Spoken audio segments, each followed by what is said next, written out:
Starbucks and Dunkin', the two biggest coffee chains in the world, both have their fair share of loyalists. In the Northeast, especially throughout New England, Dunkin' dominates the coffee scene. Best part of my day is when I'm at Dunkin'.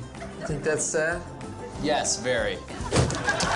Now, if you like Dunkin' Donuts coffee and have traveled across the country, you may have noticed something. The coffee tastes different in different parts of the country. So what you may have found to be delicious in, say, Boston or New York suddenly doesn't taste nearly as good as in Indiana or Michigan. So what's the difference? Well, it's real simple. The difference comes from the main ingredient, the water used to brew the coffee. You see, the water quality varies in different parts of the country. Total dissolved solids, or TDS, is the measurement of different organics in the water. The levels of calcium, chloride, sulfite, sodium, magnesium, and a host of other contaminants vary dramatically depending on where you live. Compare the water quality report from a city like Boston to a city like Indianapolis, and you'll find a big difference with their TDS readings. With coffee being 98% water, of course it's going to affect the taste.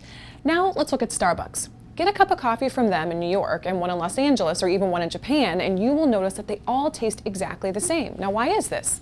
The fact of the matter is that Starbucks is more militant about their water treatment than Dunkin'. They have a certain water profile that every store uses and adapts to.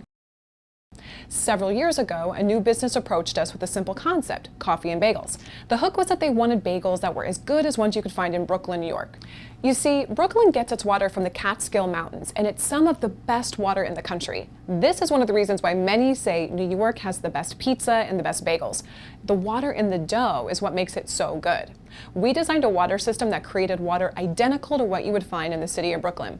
This allowed them to make coffee and bagels that were as good as any you could get in New York. And because all of their locations use the same water treatment, they're able to keep the same quality with all of their locations throughout the country. That consistency is no different than Starbucks. You see, Starbucks requires that each location have water treated with the same process to create high-quality water for brewing coffee.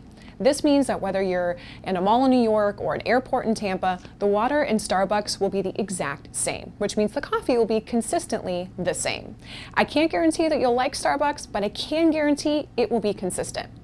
Evidently, Dunkin' doesn't require their franchises to use the same water treatment. Some owners do, but others don't, just to cut down on cost, sacrificing the quality of their product. If you were in a place like New York, you could get away with this, but most other places not so much. So even if you do prefer Dunkin's coffee in one part of the world, I can almost guarantee you won't in another. For the best, most consistent product, if you make it with water, proper water treatment is the key ingredient and consistent coffee taste. Thanks for watching.